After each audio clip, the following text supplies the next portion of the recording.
Good morning, everyone. For this topic, I wanted to pick something a little bit more exciting, a little bit something out of the box, out of something different. I know we're all familiar. I don't know if most of us have visited a casino, but I know I have. And a lot of people think that casinos are a way that, it's kind of like a little get-rich-quick scheme. Everybody wants to go to a casino, gamble, I don't know, some money that they have so they can double, triple it, or whatever they want with it, right? But casinos are mostly I view it as almost like adult theme parks, because a lot of kids, they go to theme parks to get some, they enjoy it, like the rides, like to spend the money. Of course, it's not theirs. But as adults, you like to go spend your own money, play some games that, that maybe don't make you look like a child, And so a lot of people like to visit casinos, and but unlike the theme park that they have a fixed, spending, this is the price for your ticket and you can stay at the park the whole day. Casinos don't have a fixed thing like that, So it's pretty much all up to you, all on your own. You can spend how much and whatever you want there. So I'm going to talk to you guys about why the only way to win at casinos is to stay far away from them. And the three key things I want to talk to you about is that, number one, casinos create a happy environment on purpose that so they can attract you and allure you and make you stay there longer. Number two, the house always wins. I mean, you'll always end up losing. And number three, even if you are a high roller, in the long run, you'll still lose. So my first point is that casinos create a happy environment on purpose to get you to stay and play. Have you ever noticed when you walk into a casino, the flashing lights, all the noises, all the sounds, all the dim lighting, all those factors play an important role in making you feel comfortable there. Who likes harsh lights in their face? So might as well dim the lights and let the lights of the slot machines and everything attract you. All those little signs, win, win, win. Or I don't know if you've noticed, for example, when you're going to Vegas, all those billboards right before Vegas, shows Joe Bob won $1 million at this so-and-so casino. And it doesn't really happen. Also, the environment they create. Have you ever noticed that when you walk into a casino, there's the carpets? The carpets are always random, weird, their patterns, their colors, and everything like that. Casinos pick those. They're not tacky carpets. Well, to me they're tacky because not the ordinary person would have them in their living room. But the casinos pick those types on purpose because they feel that it starts building up your excitement inside, and it just makes you want to spend more money there. If you ever notice too, when you're in a casino, there's never going to be any clocks or any windows. They do this on purpose so you can not really keep track of time. So, because if you're looking outside a window, pretty soon, something will hit you inside and be like, hey, it's almost nighttime, I've been here the whole day, So they do that strategically so you won't be able to, so you can stay there as long as possible, They end up winning in the end anyway. My second point, they will always win. The house will always win. Nothing gets more people excited than almost winning.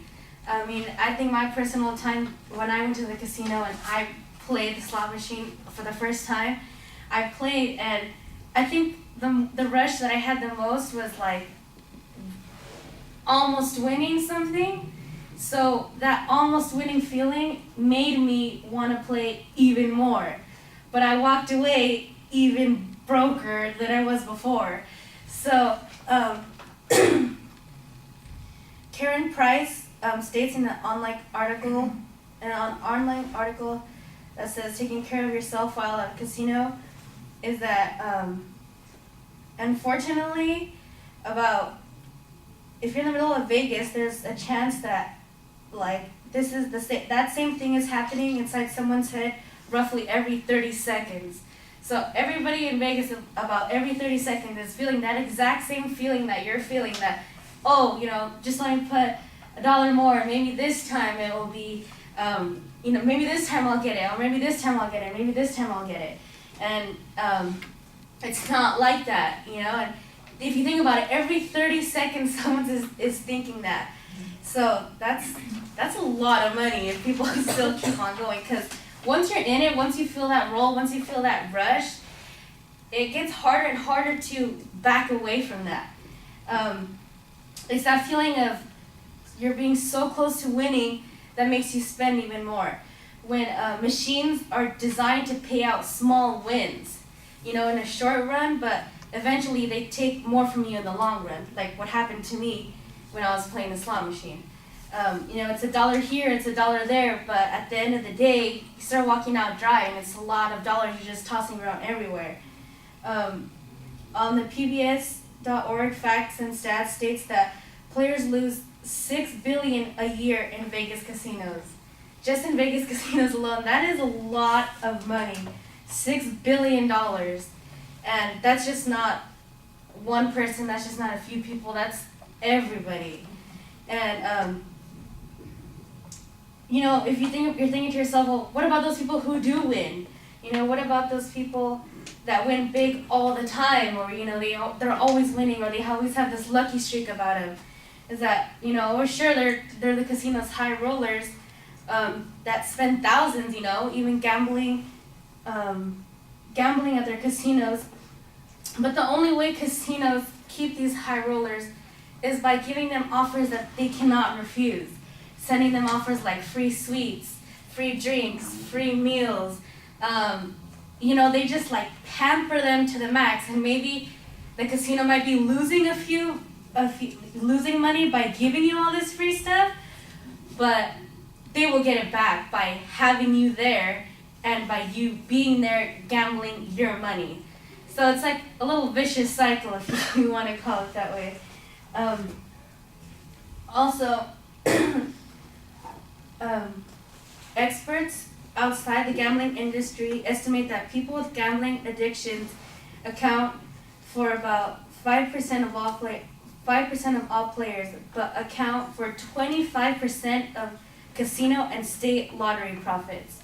So actually the people who gamble a lot actually contribute to a lot to like the lottery and to the reason why Vegas is one of the fastest growing cities now. And Vegas doesn't pay certain things like taxes and stuff like that because they generate so much money in their casinos. I mean, if you think about it, $6 billion in one little city, that's a lot of money. And they all do it with a purpose.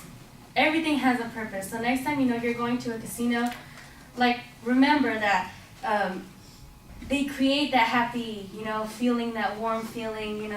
Next time the waitress passes by you and is like, hey, you want a free drink? And you're just gonna sit there longer so you can get the free drinks.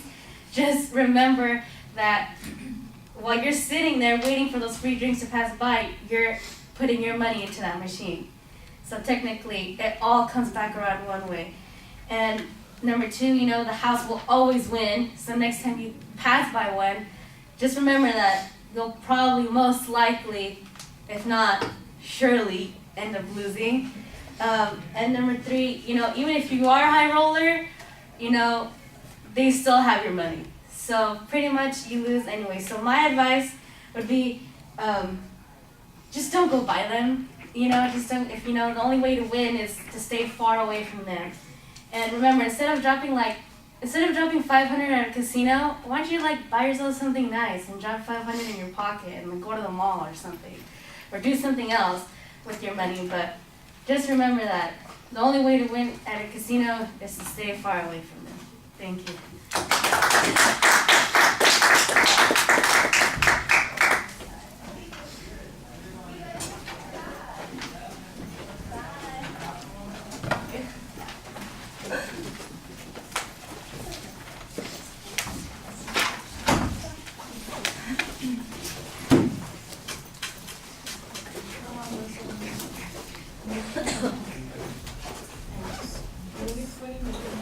Yeah.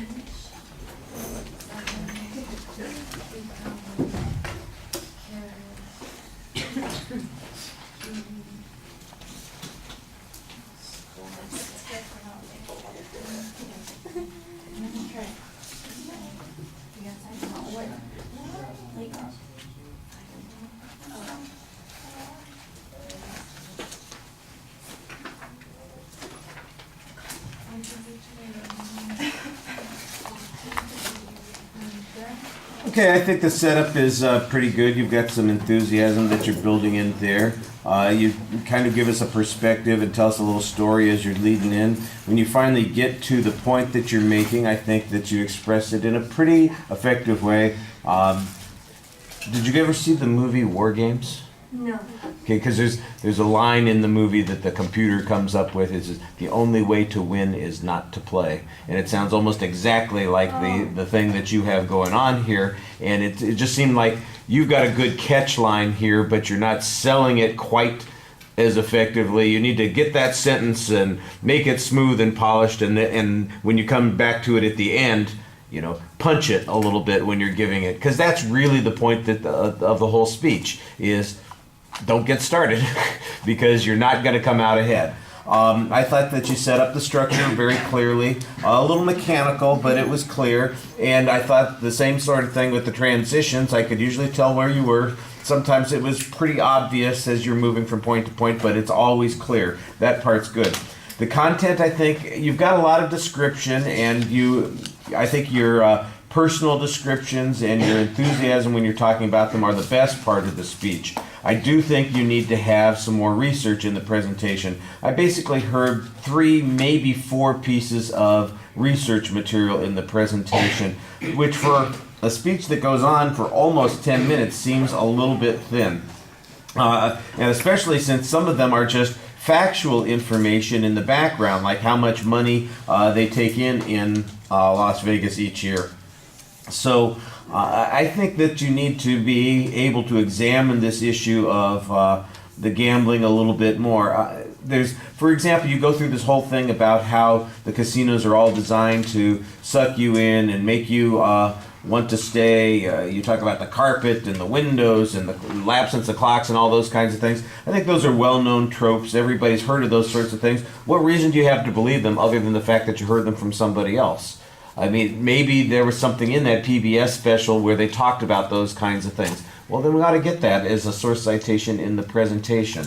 I did think that it's delivered pretty effectively vocally. I think you do a good job there, and you have excellent audience contact. Those big pages, those swinging around while you're talking, that's a little distracting. I'd try and get rid of that. All right, thank you.